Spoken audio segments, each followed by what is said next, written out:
I own over 60 fragrances in general, and they all come from this collection wall. We're going to go ahead today and review the top 5 most overrated fragrances in my collection wall, according to people, also a mixture of myself. If you like this kind of content, make sure to hit the subscribe button, comment down below for video ideas, and honestly, I'm an up-and-comer here, so honestly, I really do want to get to that point where I'm hanging out with Cal Cologne, Jeremy Fragrance, Fragrance Flan. But yeah, anyways, let's pull a Jeremy Fragrance and get into this video. Coming in at number 5, we got the brand new release in 2025 by Prada Paradigm.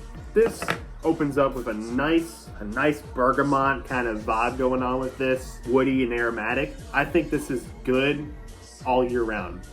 This is good to school especially, although it is a little bit more mature than for the younger people. This is a powerhouse though. It'll last around 8 hours. In my opinion, on my skin alone, it'll last me the whole day. So, yeah, for $165, I don't know if it's necessarily worth it, but it is a good starter fragrance. Very simple and straight to the point. That's why it gets overhyped a lot, because there's nothing really special about it. It's just a great starter to a collection. Also, the bottle looks amazing, by the way. I like this green look. It's really cool. No one really talks about that enough, but this is awesome. But this is definitely my least overrated fragrance, I would say, because I actually like the smell. Coming in at number 4, we got a very popular Versace fragrance, Versace Eros Flame. Now, at first when I blind bought this, I thought this was going to be so good, because I thought it was going to be a nice vanilla sweetness with a little bit of spice, but honestly, the spice kind of overpowers it in my opinion. I'm not opposed to spice in my fragrance, but when it comes to flame, I feel like it kind of has a little too much of it. The notes are right here, but it has Italian lemon in it. I don't know what that means really. I don't think that's even a thing. Longevity is actually not that bad on this though. This will last you pretty much a long time. Normal Eros does last a bit longer. I feel like if you're gonna get a Versace, just go for normal Eros, because honestly, flame is just too sophisticated. It's not really blind buy safe. I respect anyone who does like it though. It's not like a bad smell, it's just not for me. Oh yeah, also the one I got was a tester, and it says literally tester on here, so wow. On to the next fragrance. Coming in at number 3, we got also a brand new release in 2025. It's a limited edition, Valentino Ivory, and it's in the Born Aroma line. At first, when I smelt this, I was kind of a fan because it was like a nice smoky fireplace kind of vibe going on with this. Almost like a marshmallow, you know, if you're sitting by a fireplace. When I started putting it on my skin, I kind of didn't like how it was smelling. Like the opening was just very oody and I don't know, it was kind of musky in a way. And I feel like that was overpowering the actual smell to this. Also, this is an EDT. It doesn't last that long. Valentinos normally aren't the greatest when it comes to that, especially Green Extravaganza.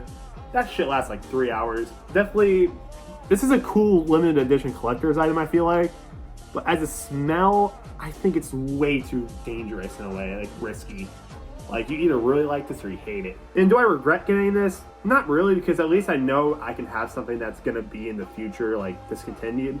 So, I mean, I guess that's something cool to look at. Also, the bottle design is absolutely spectacular and sensational. But yeah, nothing really to complain, nothing really to say about this. It's just very smoky, and honestly, I kind of don't really like how it overpowers with the musk. Now, coming in at number 2, we actually got a sample, but it's from Dior Sauvage Elixir.